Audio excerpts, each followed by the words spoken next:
the squad is incredibly exciting. The squad's changing. That what we've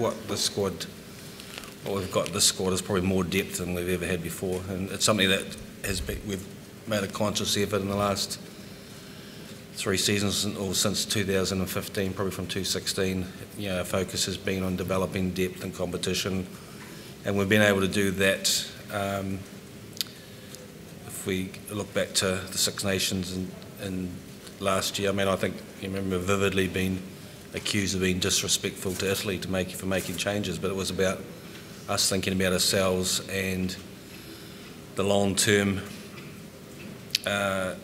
development of players for building towards the World Cup. So, and we were able to do that in the summer with games against South Africa and Washington, and going to Argentina and leaving the Lions players behind, and then continuing to develop some depth, and again with the autumn as well. So, yeah, look, we're in a good place in terms of competition within the squad and being able to cope a lot better than we have been able to in the past with players and us picking up injuries. So, yeah, some really healthy competition, and like I said, and mentally we're in a good place too. Like I said, we've got a great group of players at the moment that are incredibly professional in the way that they prepare and work hard for each other and help each other out in the squad, and the diligent in terms of work on time on the computer and looking at themselves and the way that they train. So look, like I said, we're in a good place.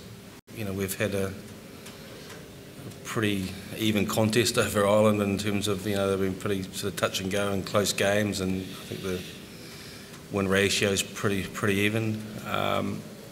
We put ourselves in a position last year that in a game we could have won the last few minutes, having come from significantly from behind, and fairness to Jacob Stockdale, he's intercepted a ball that could have easily gone to hand for us, and we probably would have scored at the other end and maybe won the game. And so, look, we finished second in the Six Nations last year. Potentially that last game against Ireland could be a decider. That's where we're looking at. What may be able to happen, and then we've got 2 warm-up games against Ireland, home and away, for the World Cup. So yeah, it's been a great tournament, and not just Joe, but it's challenging yourself against the other coaches in this tournament. So it's always a challenge, and you're always trying to get one over the other coaches as much as the players are trying to do too. They deserve to be number 2 in the world, and you could argue, are they the best team in the world at the moment? They're one of the favourites to win the World Cup, and rightly so, in terms of whether they're a tough team to play against. Like I said, we've had a pretty successful strategy in the past and been able to implement a successful game plan against Ireland, and we'll be looking to do that at the end of the tournament. And the reason they're tough to play against is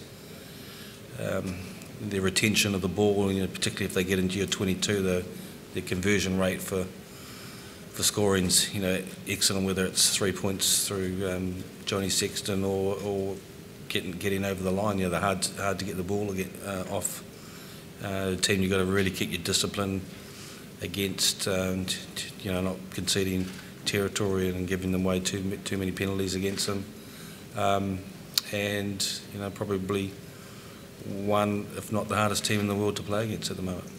9 on the bounce is nice, but I think we want to carry on a similar vein from the year with the people we had, and obviously the people that are going to make this squad healthier going into the competition. I don't want to look too much at records and things like that, but we know how big the first game is going to be. Everybody's saying the same thing about the first weekend, but it's because it is what it is. You get your foot in the door, and you get that momentum, and you set yourself up well for your following games. So yeah, that's our focus. Just carry on with the same appetite with a group that's hungry, like I say, to achieve.